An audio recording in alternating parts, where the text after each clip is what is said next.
बृहस्पति देव की जय हो। बृहस्पति जी बोले, हे ब्रह्मा जी, आप अत्यंत बुद्धिमान, सर्वशास्त्र और चारों वेदों को जानने वाले हैं। मैं सर्वश्रेष्ठ हूँ। हे प्रभु, कृपा कर आप मेरे वचनों को सुने। चैत्र, अश्विन, माघ और आषाढ़ मास के शुक्ल पक्ष में नवरात्र का व्रत और उत्सव क्यों किया जाता है? हे भगवान, इस व्रत का फल क्या है? किस प्रकार करना उचित है?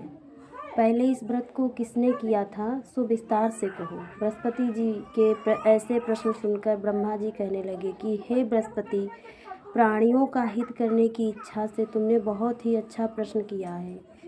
जो मनुष्य के मनोरथ पूर्ण करने वाली दुर्गा महादेवी, सूर्य और नारायण का ध्यान करते हुए वह मनुष्य धन्य है। यह नवरात्र व्रत संपूर्ण मनोकामनाओं को पूर्ण करने वाला है। इसके करने से पुत्र चाहने वालों को पुत्र, धन चाहने वालों को धन, विद्या चाहने वालों को विद्या और सुख चाहने वालों को सुख मिलता है। इस व्रत को करने से रोगी मनुष्य का रोग दूर हो जाता है। कारागार में पड़ा हुआ मनुष्य बंधन से छूट जाता है। उसके घर में संपूर्ण संपत्तियां आकर उपस्थित हो जाती। इस व्रत के कारण करने से ऐसा कौन सा मनोरथ है जो सिद्ध नहीं हो सकता है?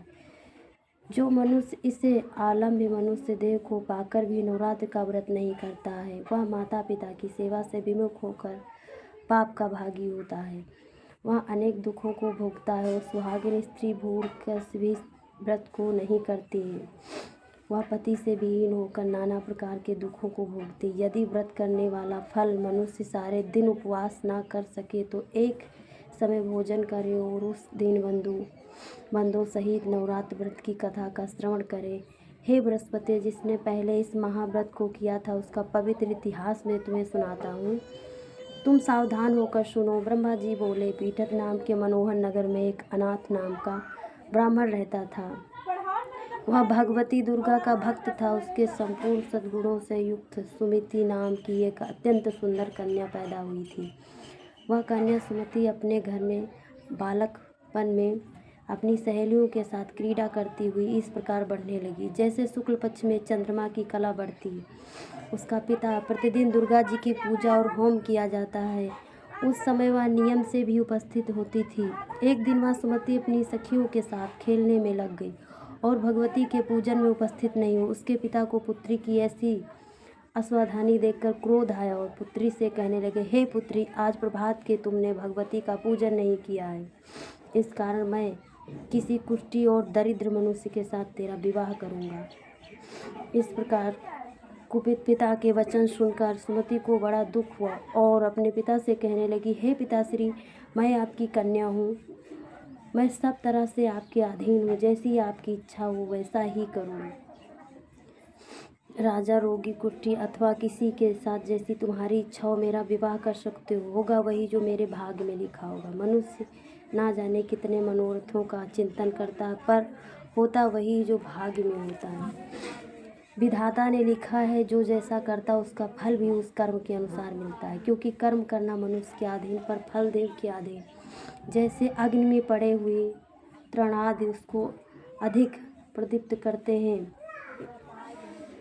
तब उसने अपनी कन्या का विवाह कुष्ठी से कर दिया और अत्यंत क्रुद्ध होकर पुत्री से कहने लगा कि जाओ जाओ, जल्दी जाओ, अपने कर्म का फल भोगो। देखे केवल भाग्य भरोसे रहकर क्या करती हूँ।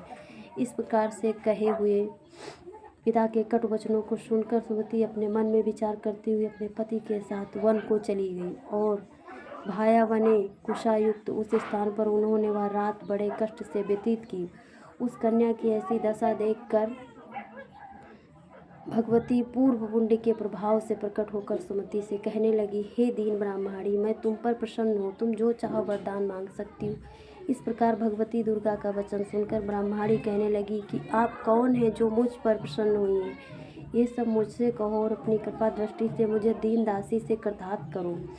ऐसा ब्राह्मणी का वचन सुनकर देवी कहने लगी कि मैं आदिशक्ति हूँ और मैं ब्रह्मा की विद्या सरस्वती हूँ। मैं प्रसन्न होने पर प्राणियों का दुख दूर करने में उनको सुख प्रदान करती हूँ। हे ब्रह्माणी, मैं तेरे पूर्व जन्म के पुण्य प्रभाव से प्रसन्न हूँ। मैं तुम्हारे पूर्व जन्म का वृतांत सुनाती हूँ, सुनो। तुम पूर्व जन्म में निषाद भील की स्त्री थी और अति पतिव्रता थी। एक दिन तेरे पति निषाद ने चोरी की। चोरी करने के बाद तुम दोनों को सिपाहियों ने पकड़कर जेल खाने में डाल दिया। जय बृहस्पति महाराज की जय हो। जय बृहस्पति महाराज।